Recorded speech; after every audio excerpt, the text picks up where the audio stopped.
Hello, everyone. Welcome back to the Copper Club podcast. Brazil is back, so Nathalia Tavares and myself will be going through plenty of predictions for what is almost the most impossible league to predict, but we're going to try and do our best. So, on this week's episode, we will be going through the teams who have been recently promoted, our overall champions, our contenders, who's going to win the Golden Boot, players to keep an eye on, biggest disappointment, teams to watch. So we're going to try and cover as much as we possibly can. If we don't cover certain teams, there's no need to worry because I've produced a 5,000 word mega ultimate guide to Brazil Serie A this season, covering every single team, which is available to subscribe to for free on our Substack. It won't cost you anything. So if you do enjoy our writing, do subscribe. It helps us grow. And of course, if you like the podcast as well, please rate, please follow, please subscribe across your preferred platform.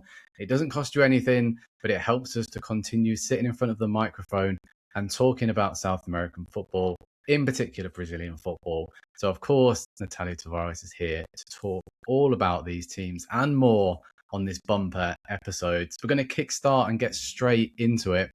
And Nathalia will focus at the bottom end of the table, or the teams that have recently joined Serie A. So a reminder for people, it's Atletico Paranaense, Chapecoense, Remo, and Coritiba. Almost forgot there. It's a good start to the show, isn't it? So 4 recently promoted sides. And I think all 4 sides are going to find life particularly tough. There seems to be a growing gap between the second division and Serie A now. Nathalia, there's 2 teams you wanted to focus on, so I don't want to start negatively about these 4 teams, but I know there's a couple of angles you wanted to speak about. We can start with Coritiba. Yeah, I feel like Curitiba, they are in a great position because they won the Serie B, so they won it, and they come back to the Serie A with this extra confidence there of maybe surviving at the end of the season, which, we have Mirassol to prove you can not only survive, but you can impress and go to the Libertadores.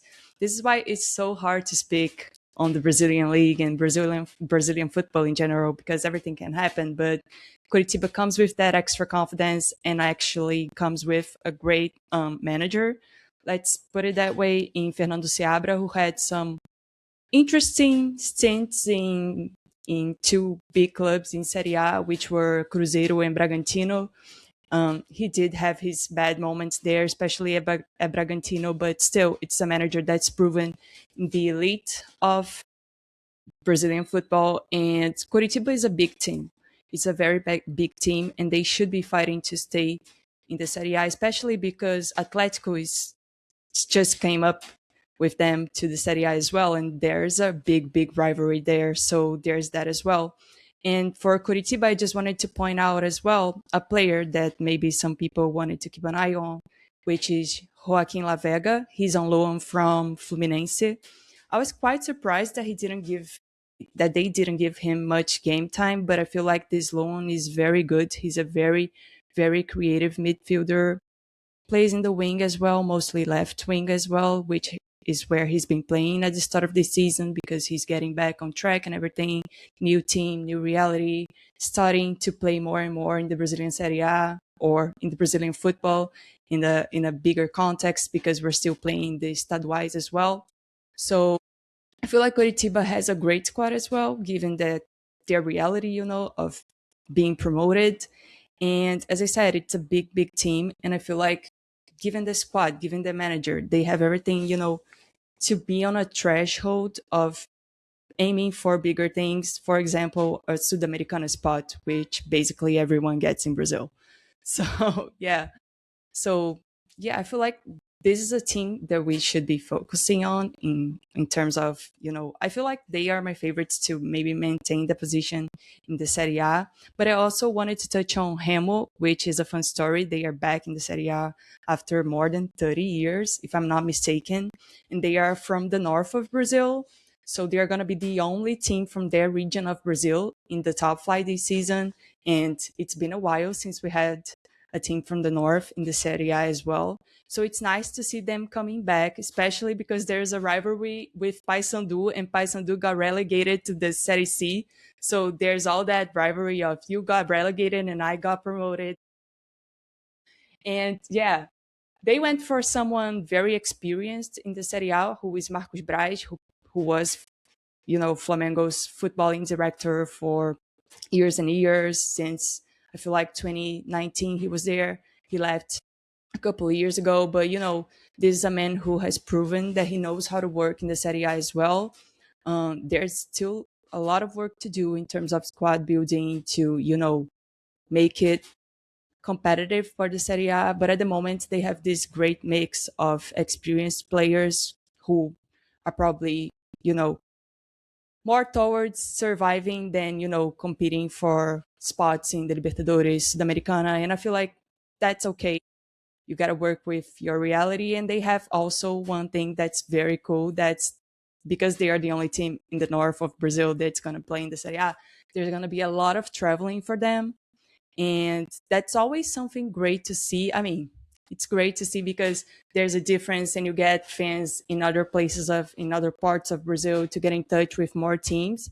But given that the calendar is already super full and it's a crazy schedule, having these bigger, distances to cover for traveling makes a difference for many teams, especially for them who are going to be traveling more than everybody, because they are far further away from the other teams.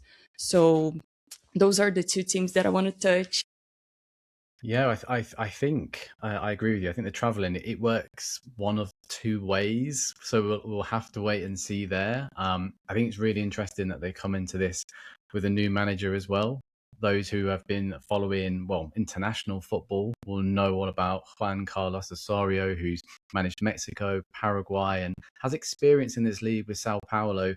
Now, being in the northern region, also attracting players has proven to be a little bit difficult, but I've noticed that they pinched one or two players from Fortaleza and Sierra who were relegated, and they're almost neighbouring to where Remo are. So they've done quite well there, but they have keep an eye on the signing, which I sort of found out about by doing my research. Rafael Monti from Ecuadorian outfit Vino Tinto, who scored 18 goals in Ecuador in 35 appearances. He's been brought in as their main man up front, well, alongside Pedro Rocha or Rocha. I'm not 100% sure how to say that.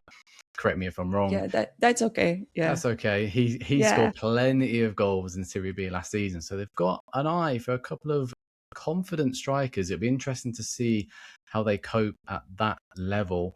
But it's going to be interesting for all four teams. As you said, they're going to be looking at Mirasol for inspiration for sure. Chapecoense, I think the highlight for them, which we can bring up on the podcast, is that they're the third Brazilian team to sign Yannick Balassi now, who refuses to retire and Yeah. wants to have a stint. Obviously, he didn't get much game time for Cruzeiro last season, but he's probably going to be one of their main players. Around 34, 35 now, I believe, so probably won't be able to play every single match because we know the Brazilian schedule is incredibly tough, but that was an eye-catching signing. But if we talk about eye-catching signings, the one team we haven't spoken about is Atletico Paranaense. And look, I know the fans from reading some stuff and doing some research around this aren't happy with the board, and there's been a lack of signings, but they did spend quite a bit of money to get out of Serie B last year, and I think the main player who catches the eye is Kevin Viveros, who left Atletico Nacional, who were in the Libertadores competing last season, but he wanted to come and prove himself in Brazil. Scored 9 in 21 goals, and Fluminense came knocking. I mean, Fluminense have been trying to sign a striker for the last 3, 4, 5 weeks and have failed so Yeah. far, but he was on their radar. So I think Paranaense are going to struggle, but watch out for Kevin Viveros up top. He's a quality striker, and look, he's going to want to perform because if they're sinking without Trace, he may be able to get a move later on in the season. But four teams who are proudly representing now in Serie A, it's going to be very interesting to see how they get on. Again, pointing towards our Substack. If you want to read a little bit more about those four teams, do subscribe and you will get that in your email, or to your emails rather, for free. Now, the four teams who will be hoping we'll move away from the four teams trying to copy Mirasol, and we'll start the podcast with a slight negative, and we'll build up towards who we think is going to win the league. We'll go in reverse order here, but I want to start here and sort of continue this with a team who may disappoint this season, somebody who doesn't want this particular award. But Nathalia, you've got a team that you want to bring to the table who are, well, but they had a really bad end to the season for a few reasons, which we can dive into. But you're looking at Hernan Crespo's side, aren't you? Yeah. I was torn between Botafogo and São Paulo for this one, but I went with São Paulo because their internal situation at the moment just seems super deep. We know a lot already about what's going on, their president being involved in illegal schemes of selling, boxes, VIP boxes in the stadium. And I just feel like there's so much more that's going to come to the surface this following weeks that could make São Paulo's situation even worse, because other than all that, their money is basically non-existent at the moment. So they don't have much leverage to go to the market and bring in new signings, which they very much need. So for me, it's going to be São Paulo. And there's also the history side. São Paulo is the biggest team in Brazil. They won the Club World Cup 3 times. They are 3 times Libertadores champions. They are the biggest team in Brazil. And to see the biggest team in Brazil going through this situation is just kind of super sad, because I honestly don't know where this is going. And that's the thing. You can't see where this is going because it's so deep that it could ruin them for a little while. I feel like their fans have this vision of, oh, okay, we're screwed and it's going to be like this for a while now. We need to adapt to our new reality. And I feel like this could take a big toll on their season. They escaped relegation last season by fine margins there. But this season, it could be a real possibility. And it would be crazy to see them in that situation again. So for me, it would be a big disappointment, but not trying to be fully negative here. The good side in all this is that their under 20 teams is having a great Copinha run. So you can also always, turn to the academy in those situations. They produce well in the academy, and now this academy that already produces super well is doing great in one of the best academy tournaments in Brazil. So there's all that as well. But the thing is, are they going to manage the academy well, or they're just going to make some profit out of big players just because they need money now? So, as much as it's good, there's all that, oh, are they going to manage it well? Are they going to do the right thing, or they're just going to think about the right now and let's see what happens in the future, So it feels like they're in this limbo that's dangerous. Yeah, I agree with you, and it's crazy that they finished 7th and were so close to relegation. But this is what makes Brazil's top flight beautiful, really, from the outside anyway.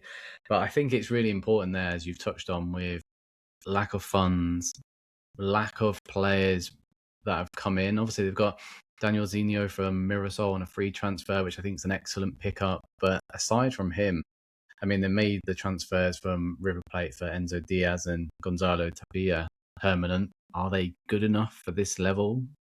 In an average team, perhaps, but it doesn't strengthen them. And maybe it's been a bit of a series of bad luck as well. If we look at it this way, they moved very quickly to get Oscar last season and put him on big wages, and the excitement of seeing Lucas Moura and Oscar together, I was buzzing, but it didn't happen. Both were just injured constantly, and then we had the devastating news about Oscar's heart problem, which forced him to retire instantly on the spot. So Sao Paulo invested in Oscar, and it didn't come to fruition. And as you've said here, like, yes, they've had a good academy, but if we go a little bit further with these injuries, look, Pablo Maia was one of the best defensive midfielders a couple of years ago to potentially come out of Brazil. He had a terrible injury. I think it was playing for Brazil correct me if I'm wrong, but that put him out for, or set him back over a year, and he never really returned the same player. And the same has happened already with Ryan Francisco. I mean, he was making huge waves for the youth team and was finally about to get his opportunity. Now, Ryan Francisco, for listeners who don't know, was an up and coming striker who was going to work under Hernan Crespo, and everyone was getting incredibly excited. But he's had to have a reconstructive knee surgery, and he's been out for about 15 months now, around about 12 to 15 months. And look, he probably would have had an unbelievable 2025 campaign, from what we predicted and what we saw. And both those players there would have relieved probably funds that Sao Paulo needed in order to survive and pump back into the club. So yes, maybe some problems off the field, but they've been incredibly unlucky, and they head into this campaign with an average looking squad. And look, last season they finished it with around 10 permanent big injuries, which kept them out for weeks, which is why they started to pull away and move away from like the Libertadores spots and didn't even make one in the end. And as you said, almost looking over their shoulders to the relegation zone, which is mad to think. So I completely agree with you. I put Sao Paulo down for a team which will struggle this season and maybe be the biggest disappointment, but some context around that. But just to play devil's advocate and stick another team out there now, maybe not the biggest disappointment, but a team I'm incredibly worried for is Bragantino. Now, the fact that I try not to think that teams are all around one player, but I think Bragantino are. And the fact that John, who was excellent last season, Bragantino's number 10, ex-Palmeiras, around 23 years old, scored 10 goals and 7 assists last year in a poor Bragantino side who have always been flirting with relegation, really, especially for the last couple of years.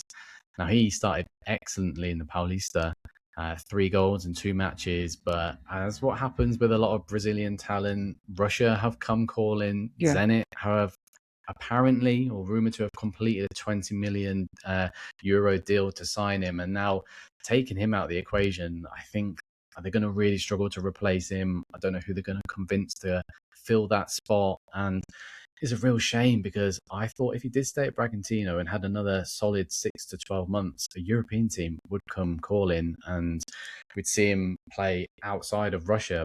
But money talks in this game. Bragantino are happy to pick up the fee, but at what cost? It's going to be a tricky situation. So I don't think always that one player controls a team, but in this case, I think it does. And the fact that he's now likely to move to Russia puts them in a spot of bother. So maybe music to the ears of the 4 teams promoted with what he's spoken about. But Bragantino are definitely going to be dragged into that relegation scrap. Yeah, they weren't solid last season either. So there's all that. And you lose your best player. Goal contributions. Yeah, for sure. I was really disappointed because I love watching him. He's one of the best players in the league for me. Just really exciting, makes things happen. Stood out like a sore thumb in a really average side. So yeah, it's a shame that he's going to Zenit, and it leaves Bragantino in a really tricky spot. But let's move away from some negativity and let's talk at teams to keep an eye on. And I think we might clash here, Nathalia, from speaking away from the podcast and talking about these teams beforehand. But you're looking at Fernando Diniz' Vasco for a team to keep an eye on. So I'll let you have your say, and then I'll have my say on Vasco as well, and we'll see what we conclude. But over to you. Why are Vasco a team to watch this season?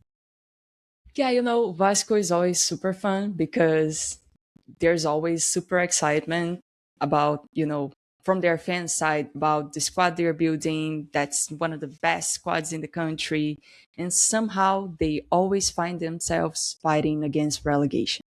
And I feel like there's something to be studied there, because I even feel like as a rival fan, I support Flamengo, obviously, but I don't feel like their squads for the past few years are squads that should be fighting against relegation. Not saying they should be fighting for top 6 either. They should be a comfortable mid-table team, aiming more and more for higher flights, for higher positions. But that's just not happening. So there's that. But this time I feel like there's something there, especially because as much as I don't like Denis' style of play and the way he lacks alternatives at times, but he's a manager that works super well with the squad he has. And this time around, he's been able to, point to names that he wants in the squad. Inestrosa, for example, was a name that he asked for. And Vasco went to Atlético Nacional in Colombia to go and get him, Yeah. which I feel like is going to work very well with Andres Gomez, who's been phenomenal for Diniz, another one of his requests last year. So there's all that. Obviously, they're going to lose Ryan at the moment, but they are already turning their eyes into Brenner, who's on loan at Cincinnati from Udinese, who I think would be a great addition. Oh, Verratti left as well. So there's a need to, substitute those two players who were responsible for basically 50 goals last season. So you lose all that. But Brenner is a solid, name to go for, especially for a player like Vasco, who are a big team, although they're not in their finest moments financially. They are trying to sell their SAF, which is their footballing, directorship, Yeah. whatever. No, you, Anyways, you but covered that very well in the last episode for people yeah, who want to know more about that. yeah, That's all good. yeah, fantastic. But I feel like Diniz is a great manager in terms of, squad building and squad management. And he makes, his players better in the system that he likes to play. So I feel like with him having more time now at the club and understanding more the reality of the club as well, I feel like there's a lot more to work out this time around than in previous years. And hopefully they actually do it, because I saw myself at some point hoping that Vasco would win the Copa do Brazil title, just because I wanted to see the four Rio de Janeiro teams in the Libertadores. I feel like we need that. We need to see that. Vasco needs to do better for us to see that. So that's a team I would keep an eye on. And if they don't do well, there's always the relegation fight, which is also great to see most years. And they're probably going to be 100%. there. I agree with you. Maybe I've looked at this quite negatively. I know you just said that you don't like Fernando Deniz's style. I get that people don't like it because it's chaotic. I love watching Deniz, and just from the outside in as to like what's he going to do next. I think he's an excellent man manager as well. You've pointed there in terms of identifying talents that he wants to bring to the club and personalities that he can work with. And I think he will continue to take Vasco to the next level. But what I'm a little bit concerned about, as you've touched on there, Ryan Vitor moving to Bournemouth, Pablo Vighetti moving to Paraguay. Now, they were responsible for 28 out of their 43 goals in the league last season. So without them, I know they're hunting for another striker, and you've listed a couple there. So we need to wait and see there, because they've got other talent in and around the squad. Robert Renan and Matthias Franco on loan from Palace as well. So some really good individuals who I think Denise will continue to get the best out of. But until they get a striker in, or who that is and however long that takes, I think with the league Yeah. starting in the next few days, like Vasco could find it tough in the opening weeks until they get a name in that they'll be happy with. So I think very interesting team under Diniz, and obviously he's had success already with Copa do Brazil, and a chaotic man to say the least on and off the pitch. But replacing 28 goals from 43, it's a big task. So he needs the board to step up with him. I can see why you brought Vasco up. I'm actually going to turn towards. I was umming and ahhing about this, and it's just a gut feeling at the moment, but I'm very intrigued by Mirasol's project. Now, I'm not expecting them to finish fourth again, and I think many are almost expecting a Leicester City style of season where they will drop off and potentially get relegated. Now, so many key players have left, but the manager hasn't. The manager was approached by Botafogo, and Rafael Goanes said, no, I'm staying put. And the reason why Mirasol had success last season, it caught everyone off guard, but their project and how they work behind the scenes and the types of players they brought in were not proven at Serie A level, but were players who they brought in like 10 or 12 players when they first got promoted, and they were all identified as players that could potentially step up. Now, they probably surprised themselves, Yeah. for sure. Like we none of us How saw well it they coming. stepped up. Right. No one Yeah. saw it coming, right? But they've done the same again. They've brought in 10 to 12 players. I think they've brought in some really intriguing profiles. Some players I've seen, some players I haven't. So I can't openly say I think Mirasol are going to excel again. I think an excellent season for them would be to stay up, or even a mid-table would be a really strong season. They've signed Shanghai Shenua's Andre Luis from China. He's been scoring goals for fun. 31-year-old Brazilian striker, extremely experienced. And a lot of their players, they don't go and sign young players.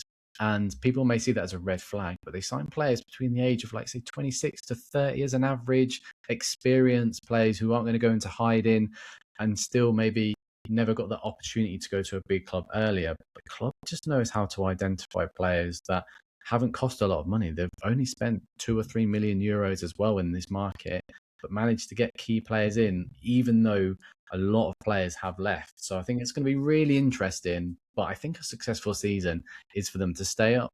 And even if they finish in the top 12, top 10, I think that's an excellent season for Mirasol. So I was looking through. I couldn't really. I think there's more disappointments potentially this season. So I'm Yeah. turning towards Mirasol again to potentially defy the odds. I think they're just really intriguing. As I said, I haven't seen all of their signings, but they made 10 or 12 in the last few weeks. So if the manager can get them playing as he did last year, then look, I think they're a team to definitely keep an eye on. And they're debuting in the Libertadores for the first time as well. So that's going to be very, very interesting. So I can't wait to see who they're drawn against and how they manage multiple competitions. It'll be very intriguing to see for sure.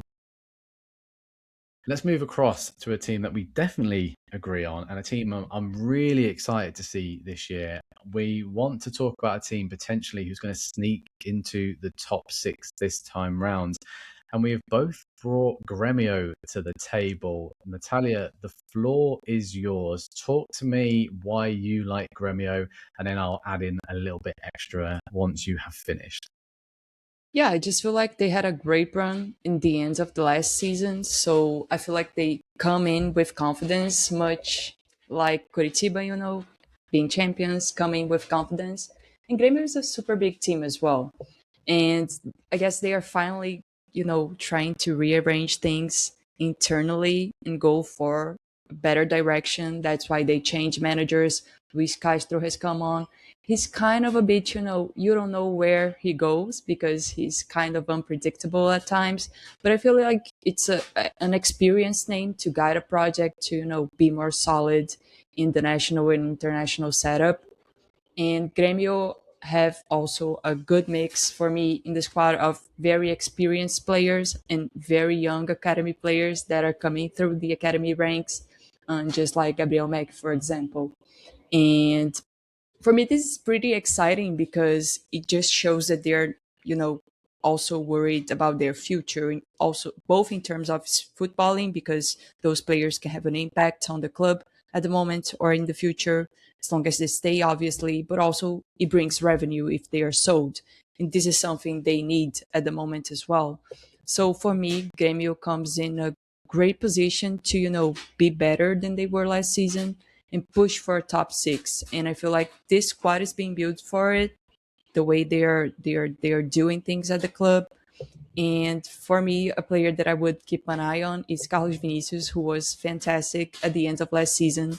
He was very, very impressive, and I feel like this is a player we can keep a special eye on. I'm not saying like, oh, he's gonna get another big move to England or to Europe or whatever, but this is a player that can make a difference for Gremio, and he's proven this time and time again. And I feel like you're gonna go with the youngsters there. I'm gonna give it to you for the youngsters, but they also have some great youngsters coming through, as well as Mac. There's Tiaguinho as well, who's now going to be called Tiago because Luis Castro said he prefers to be, to call players by their first name. So Yeah. he's now Tiago. And in the Copinha run, now there's a player called João Boy, who is, who's a midfielder. he scores goals and he's very technical, has a work rate as well. I'm not saying he's gonna go and play first team football regularly, but those are options that arise for Luis Castro to build his team around as well for now in the future. So I feel like Grêmio has a great package here to aim for, top six, maybe top four, and guarantee that spot, the direct spot for the Libertadores. And yeah, I'm very excited to see. I hope I'm right with this because I feel like they deserve better days. Yeah. Yeah, for sure. I completely agree with you. I don't think there's that many teams that I'm excited about this season, but Gremio are definitely one of them. Carlos Vinicius, as you said, I think he scored 14 in 16 since returning to Brazil. Super experienced, strong, powerful, confident. I actually think I know I tasked you, and we'll get to your pick a little bit later for the Golden Boot, but I think Carlos Vinicius is a great shout to win the Golden Boot. Absolute goal machine. And if I'm picking Gremio for a top six, potentially pushing for a top four spot, there's no reason why the former Fulham man can't be winning an individual trophy as well. But there's just so much experience within this team as well. Arthur Melo, who I was very interested in Yeah. seeing come back, he's been phenomenal. And it's not a sentence I thought I was going to be saying, but I've been very impressed. I think I've even seen some Brazilians calling for him for the national team, probably a little bit too far, but it just goes to show how well he's been performing for Gremio. But they've obviously got Willian as well, he had a few injuries last season, but another great pickup. So a lot of experience, and you've named some youngsters, and we were going to get on to breakout players, but it only makes sense to talk about it now. And I think Gabriel Mech, I think he's the one to keep an eye on this year. We've spoken about him on the podcast before, but it's now going to be his time to shine. He's getting minutes in the first team, picked up his first senior assist the other night to, of course, Carlos Vinicius. So I think there's going to be a nice balance there. So I just think Gremio are a side that always produce players. Alisson's potentially moved too early to Aston Villa, but that financial deal will boost and help them out as well. But they've always got players coming through and they're happy to give them these first team opportunities, and combined with the experience, I think they've got so many players like Martin Braithwaite as well. We haven't spoken about. Yeah. He's sidelined at the moment, but he hasn't got a guaranteed spot anymore. And a player of his quality, there's just so much depth here. So I think if they can keep players fit, and I haven't even spoken about Luis Castro. I think as soon as he got appointed, I was like, I think this is a team to keep an eye on. And they've, as you said, they look a complete package here. They've been excellent during the off season, which I think can give them an advantage at the start, because a lot of teams haven't got minutes in their first team players, where Castro has prioritized that. And I think I think these are the teams to keep an eye on. And the more I think about it, and hearing what you've got to say about them as well, I think they're one of the most exciting teams. So the top six spot and a return to Libertadores, considering this time last year, they were playing in front of empty crowds and fans weren't turning up and it was a complete disaster. It just shows how quickly football can change. So look, Gremio for a top six spot, maybe the surprise package this season, for plenty of good reasons. Now, we're working our way up the table. So we're going to talk about who's going to potentially challenge Flamengo to steal their crown. And I think the obvious place to start is Palmeiras in that. So, look, again, over to you. What do you think about this? Because Abel Ferreira now 2 years without a trophy, and he's still being backed by the board. They're still giving him money. Do you think they have a chance, or will they just fall short once again? Yeah, for me, they are title contenders for sure, as they have always been. Abel Ferreira is being put at the spot by the fans, after, not so solid, showings and performances from the team this start of the season. But I mean, still the start of the season. We know out of nowhere, in the middle of the season, he's going to make them play like prime Barcelona in the 2010s. So yeah, it's just, you never know what to expect of Palmeiras in terms of stability and both on and off the pitch, but they're just going to be there and they're going to be title contenders for sure. And I wanted to touch on Marlon Freitas because I feel like it's a great addition to their squad. They surely needed more midfielders, especially because they got so many injuries last season, Yeah. and they His also, captain, yeah, just for listeners unaware, has yeah, decided to jump ship to Palmeiras, which is a huge statement from him as well, to potentially be like, well, like everything going on at Botafogo, I don't know if I want to be there anymore. And if I'm going to win a trophy, it may have to be with Palmeiras. So yeah, a good pickup. good pickup. And there's the recent rivalry as well after 2023, 2023. So there's all that history, but I feel like he's a great addition for Palmeiras. I still feel like they need a more defensive midfielder, in terms of being that guy who's going to tackle everybody and who's going to, show that defensive side. But their midfield is packed with so much quality. There's Marlon Freitas, Andreas Pereira, Lucas Evangelista, who is probably coming back, Emiliano Martinez. So they can gamble in the sense of not having that much of a midfielder that's more defensive minded. But I feel like if they add that, it could make a complete difference to their side. And there's Paulinho's return as well. They were very reliant on Flaco and Vitor Roque, but now there's Paulinho's return as well. I don't know how he's going to return because he's been away for so long. He did play in the Club World Cup, but he was injured at the time. So, you know, it's a bit of we don't know where and how he's going to come back. But if he comes back at like 70% of the player we know he is, it's going to be a great addition to their Mm. side. And it's going to make a big difference in terms of maybe not relying so much on Flaco and Vitor Roque being in their best. So I feel like this squad is very interesting. Again, Abel Ferreira is being put on the spot. He's being questioned more and more. He has to show more, because we always speak here in Brazil about how Flamengo has to perform in a way that, makes people, that wows people. It has to be a show every time. And there's not much of that talk for Palmeiras, but I feel like there should be because the squad is very good. Abel has to show, more versatility in terms of tactical changes and everything because they basically play long ball. And this is not a team to play long ball. I just told you about the names in midfield. Yeah. You don't Yeah. play, Yeah. you don't play long ball with Andres Pereira, Lucas Evangelista, Marlon Freitas in your midfield. So this squad is great, and there's potential for, given Abel's behavior and tactics, to be even better, to translate it on the pitch as well. So, yeah, Palmeiras for me is always a title contender, even though I feel like they could be challenged for more, Yeah. for more teams. I Could be agree. challenging them.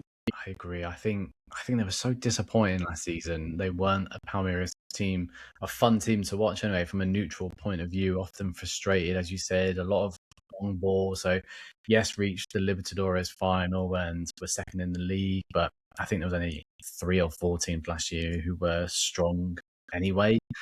So, and the fact that they spent now over $200 million in the last, I think it's 14, 16 months, maybe a little bit longer, is crazy money for Brazilian football. I know more money's being pumped into the league. Palmeiras seem to be spending most of it, and their approach has been quite scattergun for me. It almost feels like as soon as a player becomes available, Palmeiras are linked or Palmeiras are signing them. Yeah, It's difficult to work out exactly where they go with their transfer strategy. I think a plus, though, for Palmeiras this season is if we look over the last 2 years, obviously they lost Esteval to Chelsea in 2025. Year before, they lost Endrick to Real Madrid. Now, they've got some youth players coming through at the moment, but they haven't got anybody in the first team who European teams are looking to sort of prize away. So maybe Abel Ferreira having a more settled squad. There's not too many eyes on a young 17, 18-year-old. I know they've got Alan in the mid, who Napoli are looking at the moment. Is he as effective as Esteval and Endrick? Probably not. So I do really rate him, but is he on that level? For me, not yet, or I haven't seen it. So maybe having his squad, more experienced players, they've been signing players who are 25 plus, so looking for experience as well. Potentially, they're going to get close to Flamengo, but we have to talk about Cruzeiro as well. And I think this is such an interesting project, and it's a little bit from a really selfish point of view, it's really disappointing that Leonardo Jardim is not leading the charge. He's stepped away for personal reasons, which has allowed Chichi, former Flamengo head coach, to come in. And Yeah, I'll ask your thoughts in a minute on that. I was a little bit underwhelmed by the appointment, but then I don't know who else there is to lead this yeah, charge. But look, this is a team who were unbelievable last season, finished third, sort of drifted away in the final weeks of the season from the chasing pack. But look, super strong Cal George up top, but they've brought in Gerson again. He's come back to Brazil from Zenit for big money. Obviously, I watched him up close and personal. For 27, 28 million, it's a huge signing. They brought in loads of players last year as well, and now they only needed to really add a sprinkle of players. Gerson, their super signing, the main signing, it's all been about him this window. A player to watch who they signed last year is Kevin Arroyo, who was at yeah, Independiente de Valle, who moved across to Besiktas way too early, didn't work out from in Turkey. He's come to Cruzeiro and he started scoring key goals and really finding his feet last year. And I think the fact Gerson's come in, we'll get to see more from the Ecuadorian. I think we'll easily see him back in Europe in the next 18, 24 months. He's a real top talent. And coming from Independiente de Valle, a team that the yeah, whole world knows about now and the talent they produce, I think it's a really smart pickup. So I think the business that Cruzeiro have been doing over the last 2 years or so, they've been dipping their hands in the pocket and spending money, but they've built a real nice team. I just don't know the direction they're going to go in the new head coach, and it's sort of left it a bit of a question mark to me as to can they get closer to Flamengo and Palmeiras this year. Under Leonardo Jardim, I would have loved to have seen it continue. I think he was building something great there, and the squad clearly loved him, and the fans as well. So, but he yeah. stepped away. But now Chichi, what do you think about the appointment, Natalia? Yeah, I feel like, it's been 10 years or so since Titi was appointed the seleção manager, and I feel like his status hasn't changed. He's still the most established, let's put it this way, manager in Brazil, even though I feel like he's, a little bit behind in terms of, innovation when compared to maybe, Guanais at Mirassol, Diniz, Felipe Luis, so there's all that. But he's a very solid manager. He knows how to play in this league. He knows how to play in this country.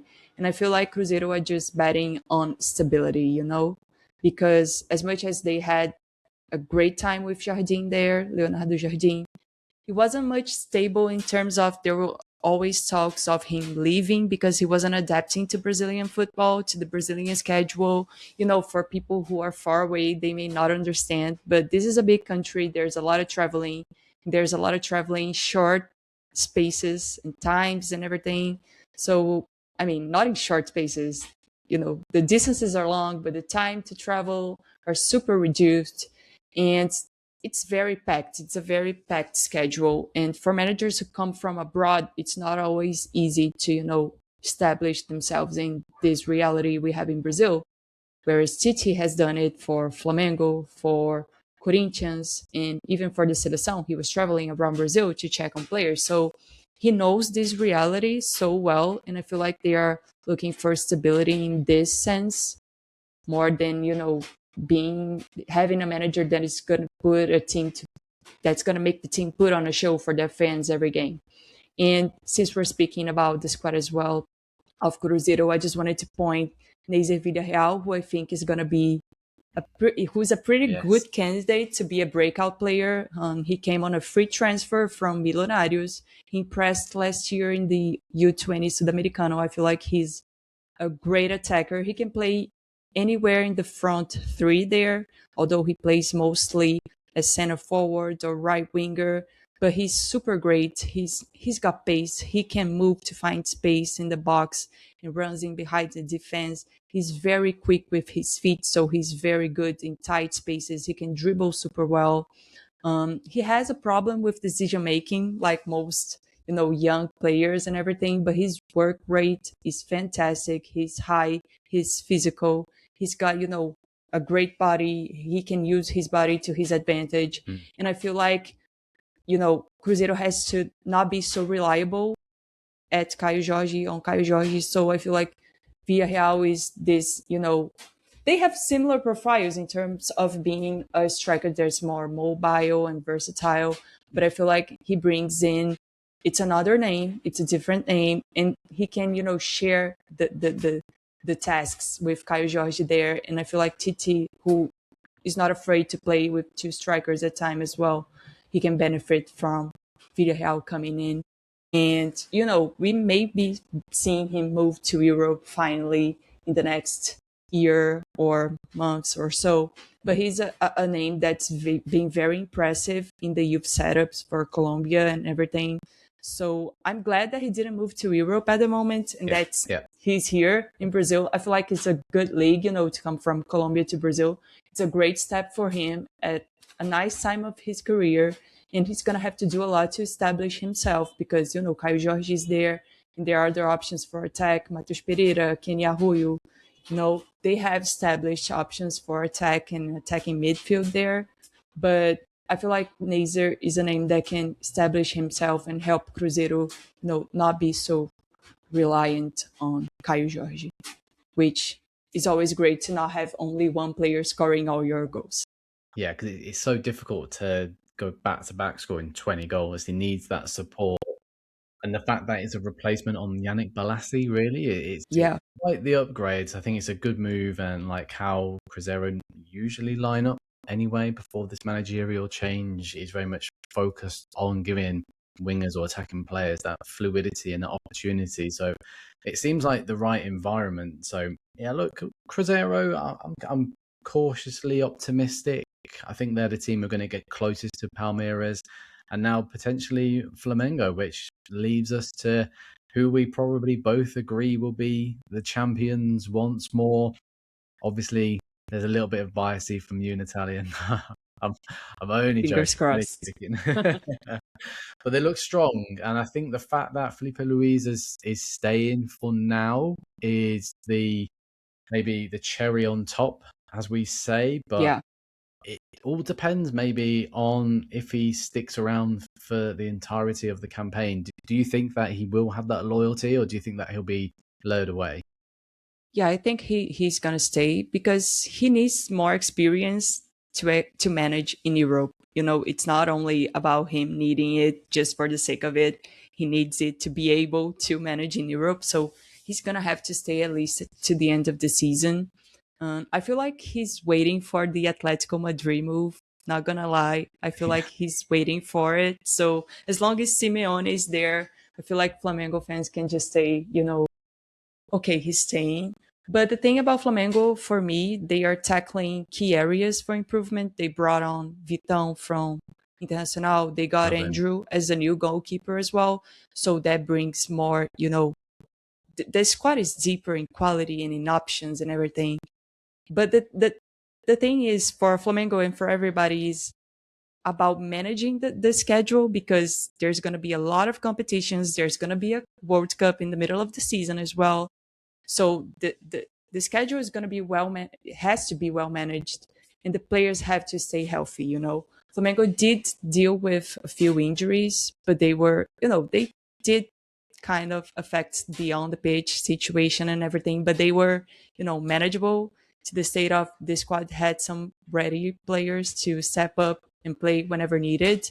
But, Saul, for example, had to have surgery to correct something on his, I don't think it was his knee or his foot, something like that. But he's going to be out for a few games, for a few months. I think he comes back in March. But that's because he had to play so much when De La Cruz was out and when Jorginho had some problems as well. So it's about making sure the players stay as fit as possible, and bringing in those other players to rotate is great. Great. And if Paquetá comes back, yeah, we've not even touched on him yet. I think it's game over if a player of that quality comes back to the league for sure. Yeah, I feel like it's gonna make tremendous difference. Paquetá may not be the when thinking about the money Flamengo is willing to spend and knowing what we know about Paquetá, we may think, oh, he's going to be the star of this team, but I wouldn't say necessarily that he's going to be the star. He may be the facilitator, because he makes the players around him so much better on the way because of the way he plays, his off the ball commitment, his on the ball quality.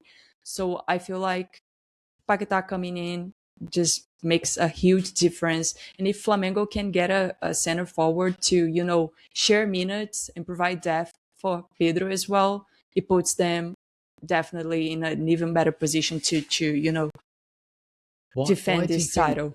Why do you think that Flamengo have struggled to get a striker? Is it because they know that they'll be playing maybe in reserve because of Pedro, but then Pedro and Felipe Luis have not always seen eye to eye as well. So do you think that's a Yeah, reason? and Pedro has had a few injuries as well, which, are a sign. He's still young. He's not like in his 30s, and that it's different, But I feel like, yeah, I don't really know how to explain why they don't get that center forward, that striker. Um, Maybe it's because they are probably going to be on the reserve. But, class teams, elite teams need to have those, elite players, even though they are not going to start every game. I know it's hard to accept, but this is the reality. And not only for Flamengo, Cruzeiro, Palmeiras, even Grêmio. You've got to have those players that are elite on the bench and on the pitch as well. It's not always easy to, make sure players are okay with that and bringing them in, to be in the reserve, even if only for the start of the season or anyways. But I feel like this having a substitute for Pedro, not only because he's the only option we have now, because Wallace's probably leaving to Bragantino, which is a move that I kind of like at the moment, but let's see if it's going to work out. But Pedro has to be healthy, not only for the sake of Flamengo, but also because there's a World Cup in the middle of the season, and I feel like he's got a chance to go there. He wants to go there, and he has to stay healthy there. And him being the only reliable option to lead the line, because Bruno Henrique is not a center forward; he's a winger. Hmm. But He did a good you job though, have to didn't he, play when he him stepped there. in? Yeah, yeah. He's got a thing about him that he's a star whenever he wants, but he's not a striker. He's Yeah, a for winger. sure. So having this substitute for Pedro, it's gonna bring more depth, more competition to the squad as well. I feel like it would be good. Maybe going for Caio Jorge is a little crazy because then I think it would have a toll also on the dynamics of Felipe Luis managing the squad It behind the was an scenes. interesting bid. I Yeah, don't. It was really ambitious for Flamengo to try and get the yeah, Golden Boot winner from last year, especially from a team who wants to potentially compete with them. But you don't know if they're just trying to rock the boat, unsettle Cruzeiro, maybe mind games as yeah. well. Who Maybe, knows? maybe. I think it's important to mention as well, like I know we're looking for a potential weakness within Flamengo and where Palmeiras and Cruzeiro can pinch that title, but this is a team that conceded 27 goals in 38 matches last season. Felipe Luis was a defender. He knows how to get the best out of his defense. And the fact that they've brought in Vital as well, who I love, I think maybe because he was in a really poor international side last year, that he was maybe more exposed and there's been some negativity towards him. But for Flamengo to, I think it was around 10 million as well, 10 million euros. I think it's a really strong pickup. So yeah, with the quality of players linked in terms of Vital, Paquetá, and then if a striker comes in as well, I have to agree with you. I think Flamengo are the obvious team to protect their title. Now, we have come to the end of the podcast. We have spoken about a couple of breakout players. I think we've got one or two more on the list who we'll just give a nod to. If you are disappointed that we haven't covered a team that you wanted to hear about, or your team you're following in 2026 within the hour, I can only apologize. But once again, we do have a Substack piece live now, which goes through every single team, all their transfers, manager changes, etc. So that is available to read for free. So you can listen to us and then you can read that as well. So there's plenty of content, and we'll do so much more content this year around the Brazilian league. So keep an eye out for that. Once again, please do rate the podcast, subscribe to the Substack. It's all free. It helps us grow. We really appreciate any support. We hope you've enjoyed the episode, but we're going to give you a couple more names before we sign off. I have spoken about this particular player for too long now, but I have to, just for clipping it up, let's say, when he inevitably moves. And we're heading to Corinthians, a team we haven't spoken about on the podcast, but Breno Bidon is just one of my favourite players. And now John John's off to Russia. He's no longer my favourite player. It's all about Breno Bidon. I'm so surprised that he hasn't made a move yet, but I think it's good for him in his development in terms of having more experience with Corinthians. Corinthians, yes, maybe not the best side or in a good moment, really, over the last 6 to 8 months under Dorival Jr., but with Memphis Depay there and Yuri Alberto, he has options to really improve his numbers. This is such a solid number 6, a classy number 6. I think I've compared him to the likes of Pedri from Barcelona. I know it sounds so ambitious, but just the way he's so silky on the ball. And if he starts to add a couple of goals to his game, like, it's not really his job, but he's a classy finisher as well. He's got a hell of a left foot on him, and he's just a player who I can see walking into a European side in the next year or two. It looks like he's not rushing his decision, which is great to see. But I will say it once again, and I'll scream it from the hilltops. Breno Bidon is a wonderful player and definitely one to watch in 2026. Natalia, you've taken us to Botafogo before we sign off the podcast. And unlike last episode, this is going to be a positive story around Botafogo. Yeah, I feel like Montoro, for me, he's in a similar position to Bidon. I was about to say Pedri, because you said Bidon looks like Pedri, and I was thinking about it. They kind of look alike as well. They do, yeah. Not only in terms of the way they play, but the way they actually look. But for me, Montoro is a name to keep an eye on, not only because Botafogo may need to sell him, so who knows. But I was at the Botafogo game last night or the night before the last. I don't remember. It was on Wednesday. I was there to watch Botafogo and Volta Redonda, and Montoro was literally everywhere. I felt like he was everywhere. He's got such class when playing. He's fantastic, and he scored a super great goal as well to make sure Botafogo won. In the debut of the new manager, Anselmi as well. So he's going to be more, for me, looking at that game and that game only because it was the new manager's debut. But it feels like he's going to be more of a left midfielder there, more of the way he played in when he was at Vélez still. So I feel like Botafogo is going to bring much more of his, defensive game, which I feel like needs growing because he's not the strongest player or anything, but he needs to help in that sense as well because they are probably going to play in a back three. So there's going to need to be, help in the flanks. But for me, he's such a quality player on and off the ball as well because he moves so much around the pitch to, be an option to receive passes and to shoot and to, just make sure the game works, the game plan works. And without names like Salvarino and Marlon Freitas, who have moved to other clubs, maybe he's now going to be the one in the spotlight. Maybe he even gets the number 10 t-shirt for now. So who knows?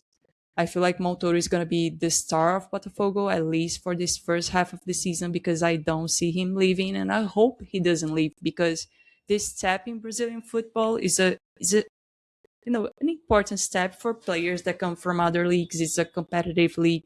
They're going to be playing at least the pre-Libertadores, as we call it here. So there are important games ahead for them, and they're going to need this player that can make a difference, and that's Montoro for me. Yeah, wonderfully put. And look, they've replaced, I didn't know how they're going to replace Thiago Almada, but they found the perfect replacement, really. Alvaro Montoro is the player to watch, 19 years of age. And with that, we've managed to wrap up a Brazil preview in 60 minutes, which I'm quite impressed with. Natalia, thank you so much for your thoughts and company once again. You can read our Substack, you can subscribe to the podcast, rate us, supporters. It goes a long way. We'll be producing so much more content in 2026. So until next time, we'll bid you a farewell.